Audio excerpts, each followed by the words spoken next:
So I start with something funny today, and there was an elder Jewish man in Miami, and he calls his son in New York, and he says, "Son, I hate to ruin your day." He said, "But your mother and I are getting a divorce. We're just sick of one another. It's been 45 years. We're done. It's over." And the son says, "What are you talking about? Don't you do a darn thing until I call my sister, and we're going to work on this together." And so he slams down the phone, and the dad slams down the phone, and the next thing he gets a call from his daughter, and she says, "Have you lost your ever-loving minds? You do not call an attorney, you don't do anything until my brother and I show up." And he said, that's it. She said, "If you do anything, we'll disown you, Mom and Dad." So she immediately calls her brother, and then the dad turns and he looks back, and the dad says, he hangs up the phone and he turns to his wife and says, "Okay," he says, "they're both coming for Passover and paying for their own fares."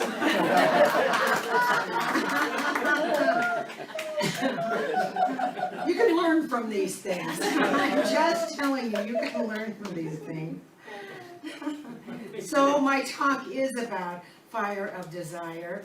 And what I meant, it was exactly what Buzz said in his treatments and everything else. It's about our thoughts being very, very powerful, our words being extremely powerful, and that sometimes, even though we have a desire of something, we are not always clear and always sure about what we're really thinking from the highest on high, from the deepest on deep. Sometimes we're so good at pasting over and hiding what we really feel. And so it takes sometimes letting go, being in the flow, and knowing that your words are so powerful and your mental attitude is so powerful. And especially when you are looking for peace and solitude in these changing times that have always happened. Nothing changes but the change is slick. That was from a film. But anyway, there's always change, and if we cannot let go of that which is no longer working for us, then we are going to be stuck in that valley of death, as I say. The old joke is, don't build a condo there. Just let it go and move forward in those sands and do something greater. Ernest Holmes said, "Thoughts are things," and so I say, think good ones. Think only ones. Sometimes I do. I get into that self-critical mode, and you don't even know when you do it. At least I don't know. Like I'll hit my arm and say, "Oh, you're so clumsy," or "Oh, you're this," or "Oh, you're that." And so you have to really be consciously aware of not only how you feel about yourself, but feel about everybody around you in the world.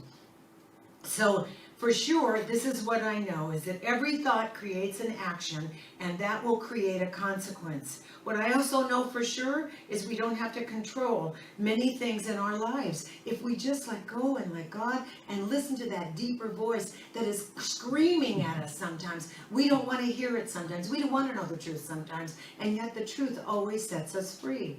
There's a wonderful story Oprah Winfrey tells, and it's about her life's journey and how extraordinary it has been. She was born in one of the most prejudiced states in 1954, and that state in our country, and that state was Mississippi.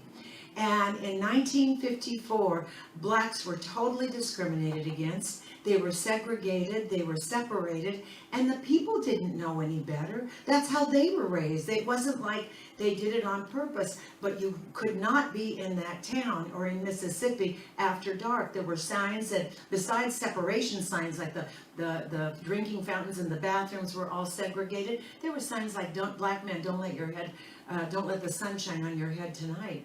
And so these people lived in fear all the time. They had no money.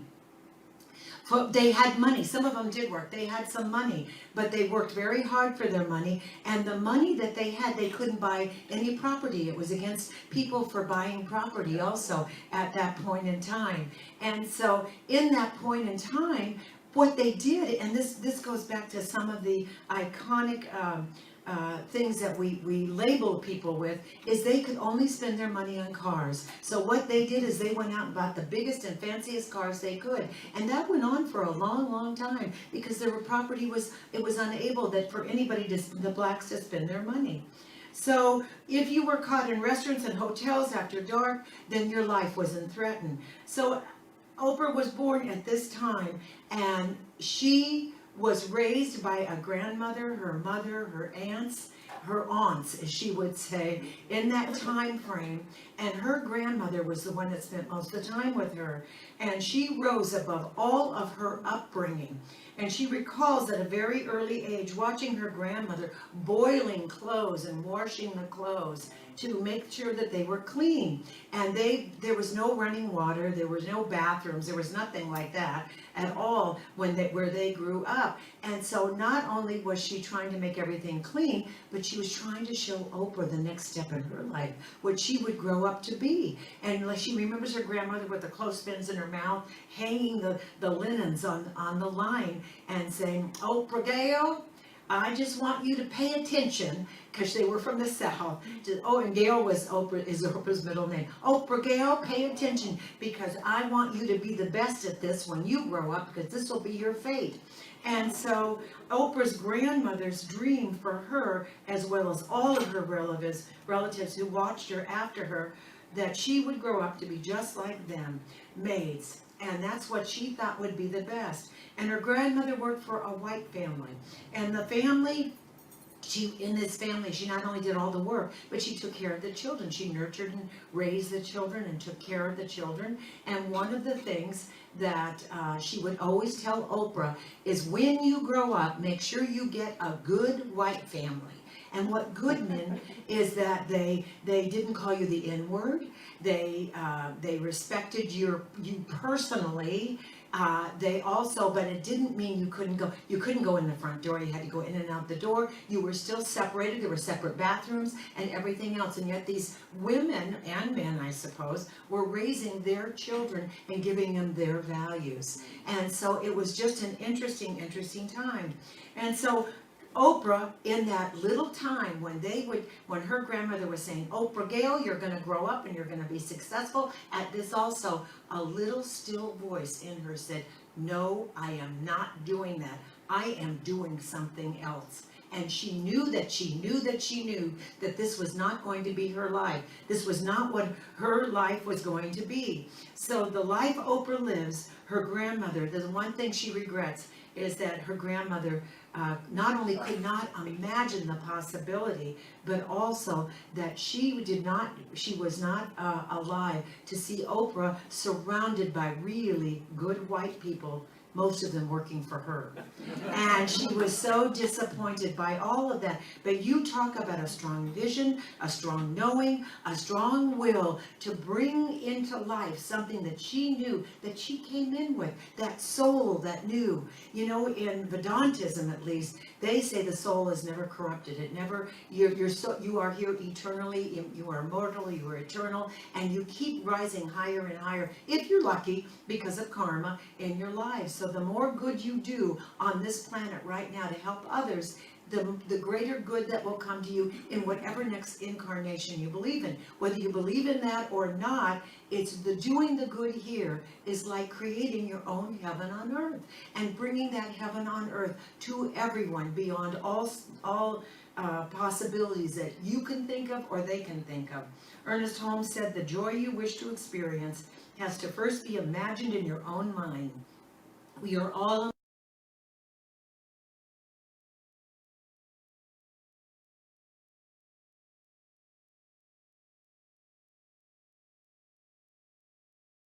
through. All around her, she realized that we live on an energy grid. We live on an energy grid, and as Buzz said, that energy grid, when you're in touch with nature and you're in the flow comes in and through and as you. And when you listen to that flow, instead of and listening deeply to that flow, and when you get a yes at something you should be doing, and you are you're just so on fire, and you know that it is good, then that is what you should follow. Despite don't worry about the details. Just say, "I let go. I let whatever you want, divine, God, Jesus, whatever, Krishna, whatever it is, to bring me that the details, let them unfold in front of me. I am in the now, I am doing well. And so that energy and that energetic presence is always there, and it is that higher vibration when you listen. We now know scientifically there is an energy field, and that flow is open to each and every one of us if we open up to it. And it doesn't matter how old you are, how young you are, we all have dreams. I used to think, oh my God, when I was my age, if I were my age, I'd be dead by now. You know how you feel about those things, and you don't even realize that you have so much more to give in every act of your life. Every act has a purpose. There's a season, a reason, or a lifetime for something. And people come into your life sometimes for a season, a reason, or a lifetime. And you'll find out who those people are as they come into your life, and they leave, or they go, and they come. I was just with my ex-business partner, Michael Emerson, this weekend, and I met him in Orange County, where he lives now. And he was recalling all of the good that we have done, all the laughs we had. And some of you know Michael, a few of you here have met him. One of us, we did a video one time, and Buzz was the star. It was a water video, and he was the dehydrator from another planet. Anyway, but we were laughing about all the good, and I thought, Buzz says this a lot of times too, is that everything in this moment that I'm sitting here, right here, there are no coincidences. For some reason, we've made this divine appointment in this moment, and all of the moments previous have led me right here, right now, in this sacred place, and in the sacred energy, and with the sacred consciousness that only is rising, rising, rising as I speak, and as you listen, and you listen to your heart song, to let your heart song sing. So when we're in tune with that vibrational energy in the quiet, usually for me it's in nature, we learn to master our mind through meditation and listening, and we become part of this sacred flow. In the quiet, we hear clearly what our soul is saying to us. And again, many times it's not just saying it, it's screaming for attention. You ask, for those who don't know, most of you know, my husband made his transition, and so I dated a guy. It was a long time after he had made his transition, but I dated a guy, and I always ask Patrick, still in the heaven world, who's always seems to be with me and gives me answers. I asked him, I said, what do you think about this? And his binoculars flew off the armoire. Was this guy almost hit me in the head? And so I said, oh, that's just a coincidence. And so then my kids met him, my children met him.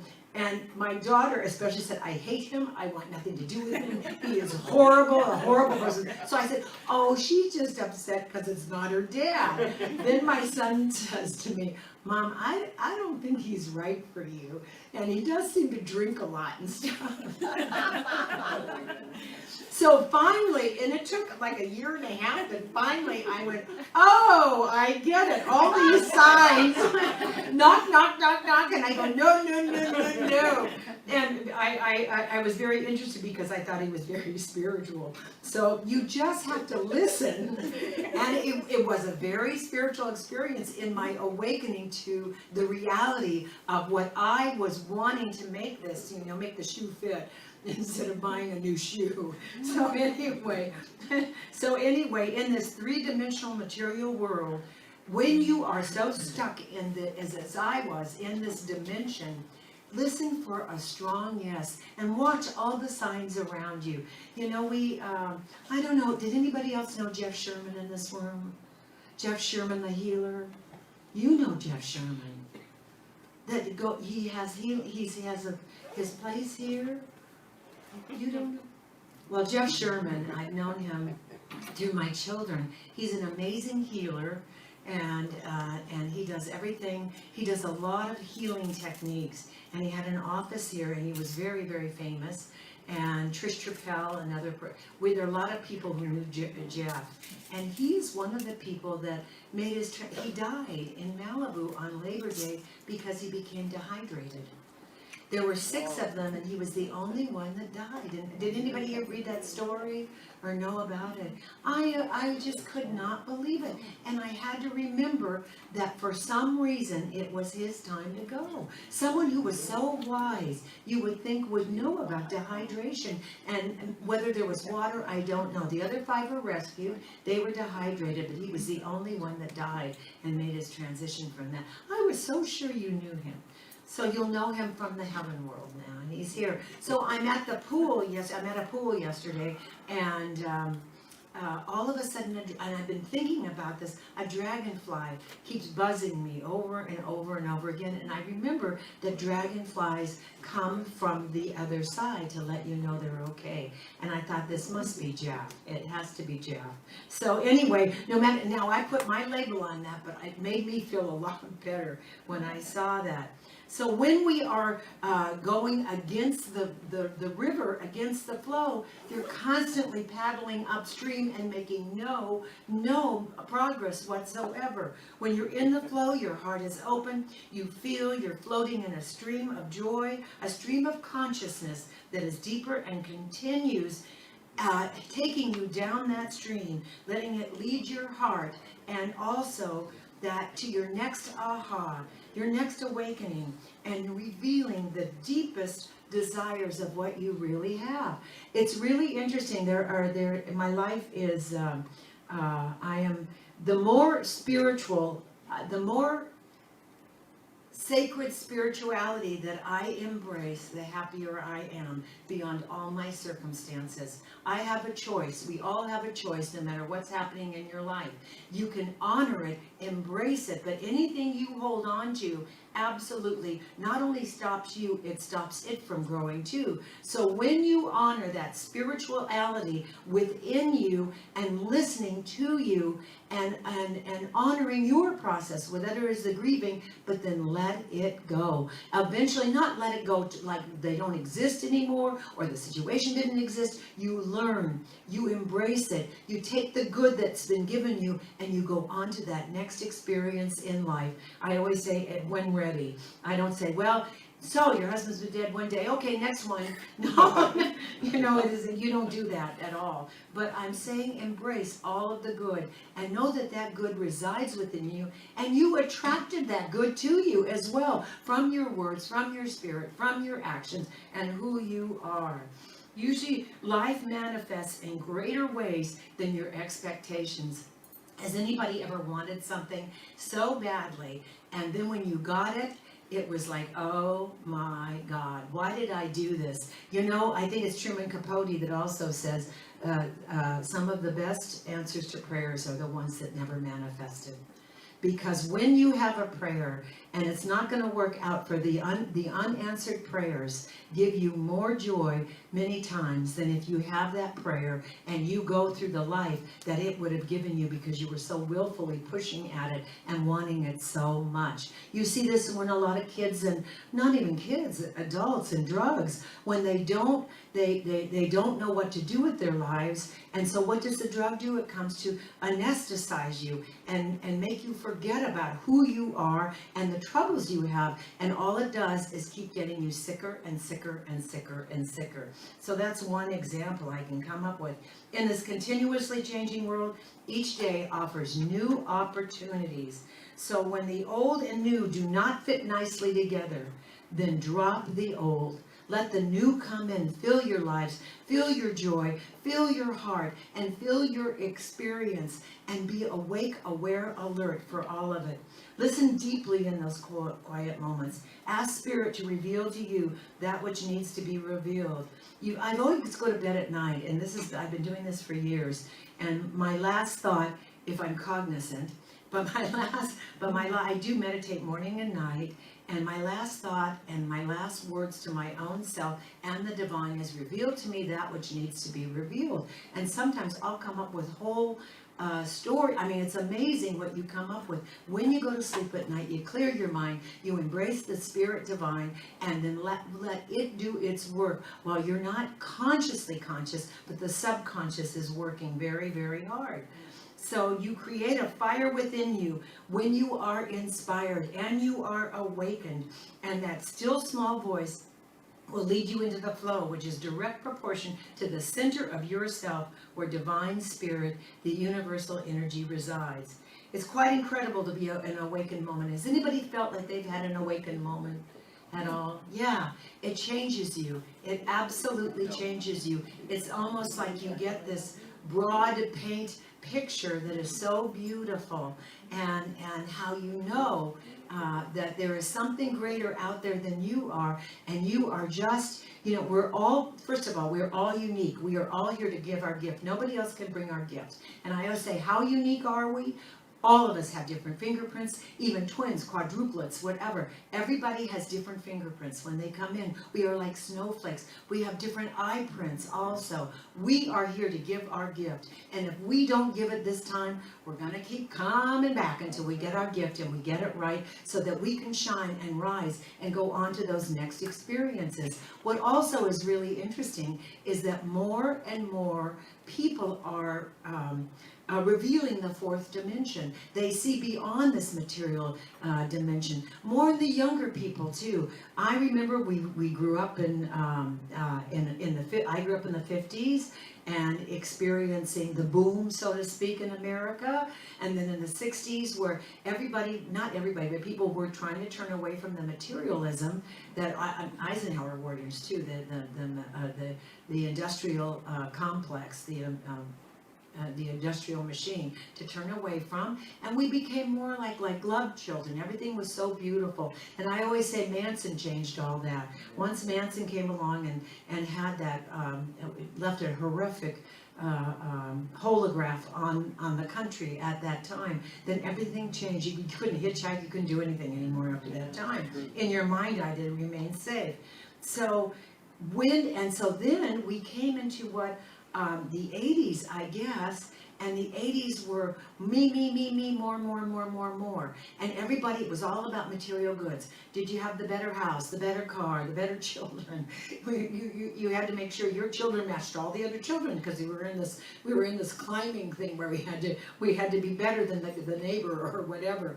And now I see this renaissance of kids being more zen, letting go of all the junk that did not serve them whatsoever, that weighted them down, and being more authentic, the authentic self, and wanting to experience and be open to the love and the desire of who they can be on this planet, much more than I would say I ever was. I am so inspired. Sometimes I think, oh my goodness, the world's going to hell in a handbasket. And then the children that are coming up, and especially our teens and our little ones, they're the ones that are now going to save the world. Not save the world, but change the world and make it a better place for everyone. I just know it, because their consciousness is different, and some of that is our consciousness, that we rose above a lot of those cycles and chose love and spirituality, and seeing a world that works for everyone, much beyond the material existence. So it's quite incredible to be in an awakened moment, like Oprah said, and then come back down to a regular human being. Some of the famous psychologists like Carl Jung and Freud, I always tell this, just a side note, I called him Freud when I was in 8th grade, and I was corrected and so embarrassed. And every time I say his name, I still start laughing. And Dr. Freud, Sigmund Freud. So anyway, that was my thing.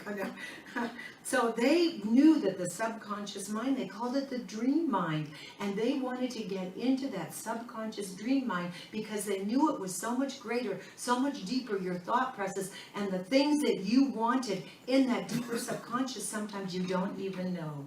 So how far from the center of yourself, from your divine connection, from our source energy that created you, the creator that creates its life by means of you and by means of me and all, is when it is far out of sync with your spiritual beingness, regardless what you call it, God, Buddha, Judah, Jesus, Krishna, the thing itself, then when you can align with that source energy, the world is your oyster, as Shakespeare said. And meaning your world is for you to enjoy. and the gift in the material world is the gift that you bring, the light you bring, because nobody can bring your light. And if you block your light by holding back your light, or not finding out who you are in this time and in this frame, you're holding it back from the world, and the rest of the world suffers also, because you're not being your authentic highest self, pulling from your deepest part too. So energy comes to serve the energy of your soul, and that is authentic power. The authentic power of the authentic self is when that energy that you came to serve comes out in and as you, and you take that light out into the world. That's how you shift consciousness. Soul by soul, heart by heart by heart, just by your beingness, and also your awareness of the joy you want to. It doesn't even have to be a person, place, or thing you want to end up with. It's how do I want to feel when I get that mate, that car, that job, whatever it is, when I'm doing what I want to do, and my creativity is just bursting forth. Then how will I feel? That's what you're going for. And let the details go. Let all of the rest of the details, because the details, the universe is just saying yes to you. So Gary Zukov calls that the authentic power. And our authentic power is the only thing we have. It doesn't matter. Some of this is from Oprah, this last paragraph. It doesn't matter how handsome or beautiful you are. As Oprah says, one day your breasts are going to sag and your eyes are going to bag, and I've added, and your body will drag where it used to run and leap. Our outer beauty will constantly shift and change, but when we remain in the flow of the inner beauty and the good and the divine, we will continue to grow and glow. When you're in the flow, no matter how old you are, if you listen closely to what is out picturing in you that is the highest and best. And how do you know that? Is I ask now, not only what is the highest and best for myself, for my family, for my community, for my world, but what would love do here? What would love do in all situations when you're at a crossroads? As I say, you ask, what is the highest and best for not only everyone, but how would love react? Sometimes love means you have to be tough. You have to set your boundaries and let the other people grow, because you've been codependent and you've stopped them in their growth. You're not helping people at all. You're stopping them in your growth. I was with someone for a couple of days who was very dependent on me. And when they said something about, take me with you or whatever, and I said, I can't do that. I'm sorry, I can't do that. And you know what? They shaped up. When I called and found out what was happening, they shaped up. They're doing everything they need to do to take care of themselves. So I was the one that was stopping the flow for them by not setting my boundaries. Look at your life and see how you are stopping the flow. I always kid about my kids, how I always did all their projects. God forbid they should get C's or something else. And my husband would always say, Patrick would always say, well, what grade did you get on Spencer's paper? And what grade did you get on Katie's project? And I'd say an A. So if I had to do it over again, I wouldn't have done a thing, because they are the ones that will find out who they are, and your children will find out who they are, and they don't need you to be the inner, they don't have to run interference for you.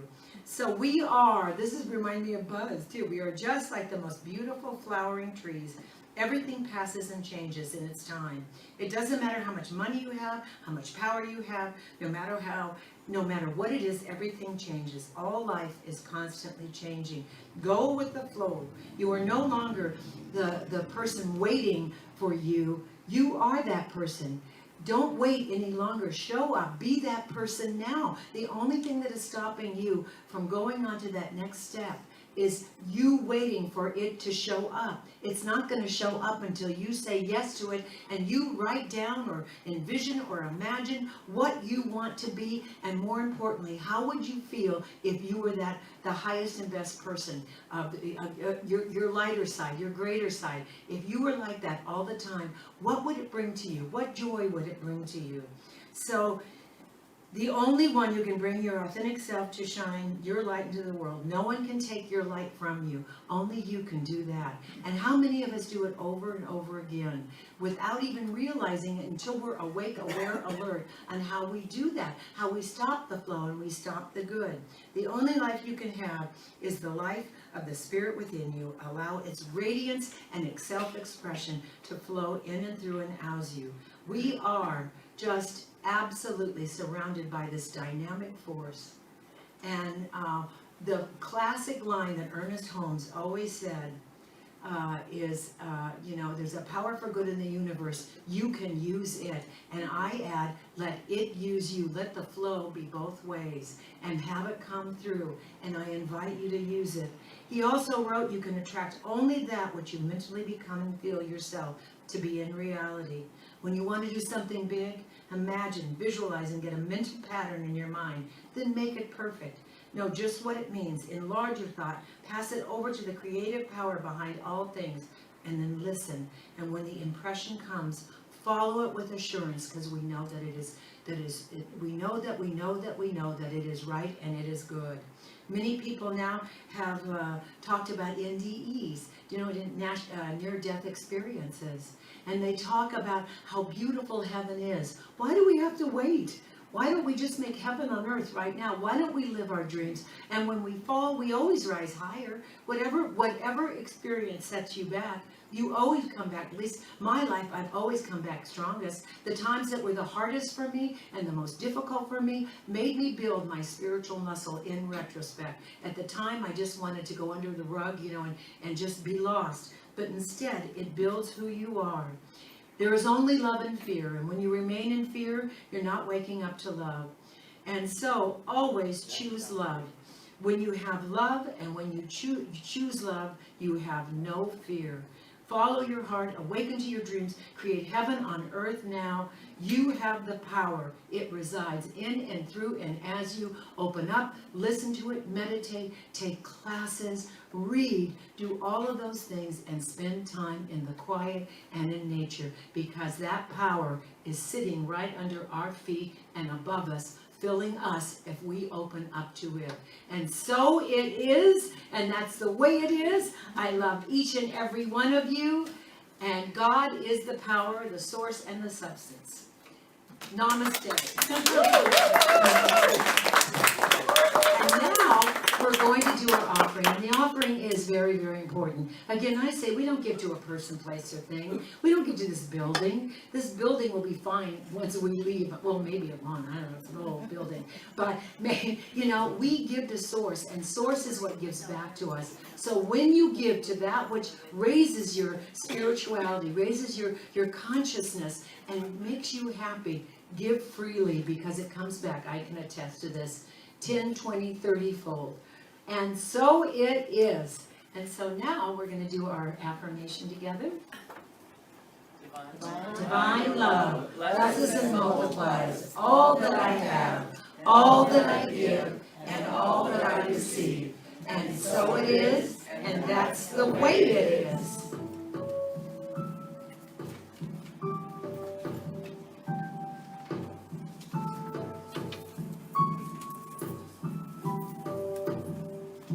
Send my love over the mountains. I send my love over the sea. I send my love into the heavens, and it returns to me. I send my love over the mountains. I send my love over the sea. I send my love into the heavens, and it returns to me. I send my joy over the mountains. I send my joy over the sea. I send my joy into the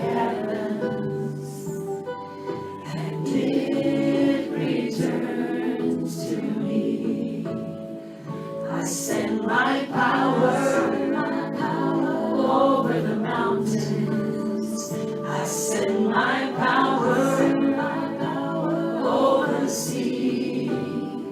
I send my power into the heavens, and it returns to me. And so it is. We're gonna form our circle now, and it's a little circle today, I can